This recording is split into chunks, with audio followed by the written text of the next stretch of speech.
देखिए, जो हुकूमत हिंदुस्तान का मौक़िफ़ है, वो आप सबके सामने है।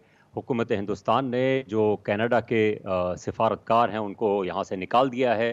टिट फॉर टैट एक्शन जो होता है, वो हुआ है। ये जो वो क्रेडिबल एविडेंस जी, क्रेडिबल एविडेंस की बात कर रहे हैं, तो इसका मतलब उनका तो बयान यही मेरे कि अगर सामने वो है। ये कह रहे हैं मैं कि आपको कोट करके बताता जी, हूँ। इंडियन ओवर द लास्ट नहीं, नंबर ऑफ मेरी बात वीक्स सुने कैनेडियन राजेश जोशी जी, साहब, मेरी बात जी। मैं सवाल आपके सामने रखता हूं, फिर आप जवाब दीजिएगा।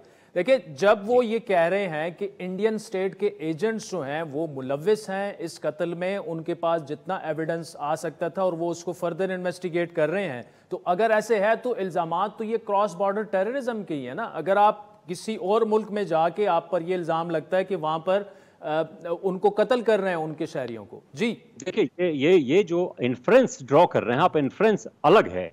वो आपका नजरिया हो सकता है। मैं जी सिर्फ इन कोट्स जो जस्टिन ट्रूडो ने कहा, विद इन कोट्स में अंग्रेजी में पढ़ के बता रहा हूं। Over the last number of weeks Canadian security agencies have been actively pursuing credible allegations of a potential link. देखिए, ये बड़े डिप्लोमेटिकली बहुत अच्छे ढंग से ये ड्राफ्ट किया गया बयान।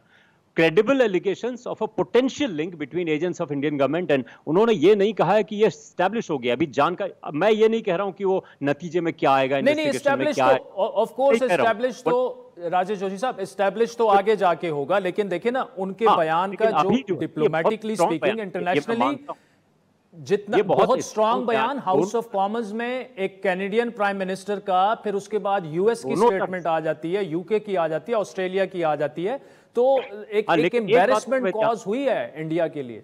लेकिन ये बात ठीक है, लेकिन आप ये भी ध्यान दीजिए, जो मिनिस्ट्री ऑफ एक्सटर्नल अफेयर्स ने हिंदुस्तान ने जो बयान दिया है, उन्होंने क्या कहा? कनाडा पे इल्जाम आयद किया है to provide shelter in Canada and continue to threaten India sovereignty and territorial integrity. क्योंकि ये हिंदुस्तानी हुकूमत का मौकफ है, मेरा जाती ओपिनियन नहीं बता रहा हूं मैं आपको।